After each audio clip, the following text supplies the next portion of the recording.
আসন্ন মার্কিন প্রেসিডেন্ট নির্বাচনে রিপাবলিকান দলের প্রার্থী সাবেক প্রেসিডেন্ট ডোনাল্ড ট্রাম্পকে নির্বাচনী বিতর্কের চ্যালেঞ্জ ছুড়ে দিয়েছেন ডেমোক্রেটিক পার্টির সম্ভাব্য প্রার্থী কামালা হ্যারিস। তবে বাইডেনের সঙ্গে দ্বিতীয় বিতর্কে রাজি হলেও কামালার চ্যালেঞ্জ এখনও সাড়া দেননি ট্রাম্প।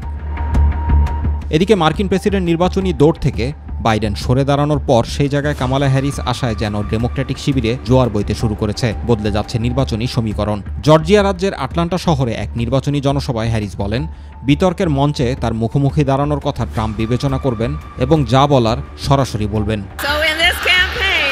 অপরদিকে নির্বাচনের পূর্বে যুক্তরাষ্ট্রের প্রধান দুই দল ডেমোক্র্যাটিক ও রিপাবলিকান দুই প্রার্থীর মধ্যে ৩ দফা মুখোমুখি বিতর্ক হওয়ার কথা থাকলেও বাইডেনের জায়গায় কামালা হ্যারিস আসার পরবর্তী বিতর্ক নিয়ে দেখা দিয়েছে অনিশ্চয়তা। দ্বিতীয় বিতর্কে আগ্রহী হয়ে আরও বিতর্কের প্রয়োজনীয়তার কথা বলেন ট্রাম্প। তবে এবার ৫৯ বছর বয়সী দক্ষ আইনজ্ঞ কামালার বিপরীতে বিতর্কে আসতে রাজি হচ্ছেন না ৭৮ বছর বয়সী ট্রাম্প।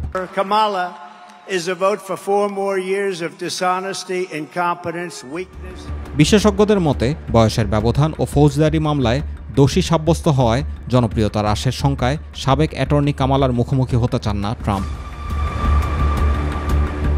জুবার রহমান, মাই টিভি নিউজ।